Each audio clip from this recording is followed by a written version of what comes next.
Трета ноќ поред продолжи гранатирањето на главниот украински град Киев. Експлозии се регистрирани и утринава по неколкудневни тешки борби на периферијата на градот, додека руските трупи напредуваат. Истрели има и во близина на центарот.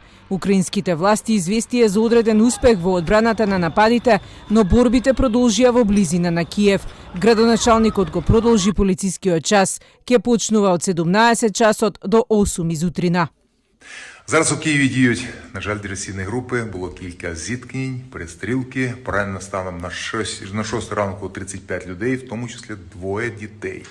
Я прошу всіх зберігати витримку і найбезпечніше залишайтесь в укриттях, бо ворог атакуватиме з повітря.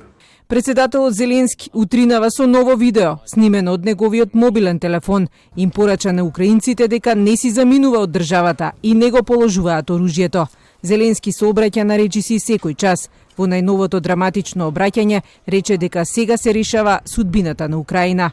Київ та ключові міста навколо столиці контролюються саме нашою армією. Окупанти хотіли заблокувати центр нашої держави і поставити тут своїх маріонеток, як у Донецьку. Ми зламали їхній задум, вони не отримали жодної переваги над нами. На цих вулицях, у небі Києва, у Василькові, у Вишгороді, навіть у навколишніх полях тривала справжня битва за Київ. Ворог застосував проти нас усе – ракети, винищувачі, безпілотники, артилерію, бронетехніку, диверсантів, десант. Жителите на Киев се во скривниците и подземната железница.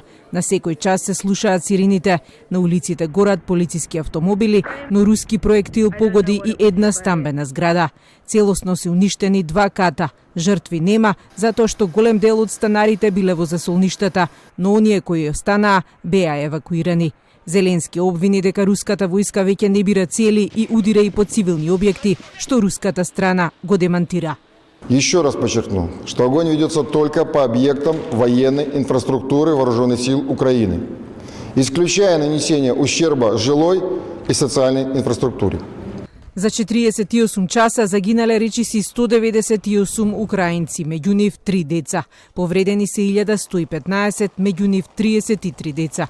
Украинската војска тврди за загинати 3500 руски војници, а над 200 се заробени. Руската страна се уште не јавува бројки. Јавуваат само за уништени 821 воени објекти во Украина. Сепак, бројките за претрпени загуби во човечки животи варираат и се уште е тешко независно да се потврдат.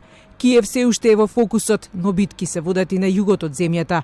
Јужниот град Мелитопол во украинското Запорожје е првиот важен центар кој е заземен од руската војска, според нивните тврдења. Овој град е раскрсница и важно стратешко место, преку кое руските единици може да се прифрлат и кон пристаништето Одеса и кон областите Донецки и Луганск.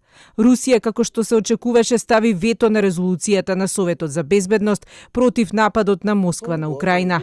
Директни санкции кон Путин и неговиот прв дипломат Лавров воведоа и Америка и Канада, придружувајќи им се на Европската унија и Велика Британија. Во одбрана се јави поранешниот руски председател и премиер Дмитрий Медведев, кој рече дека санкциите не значат ништо.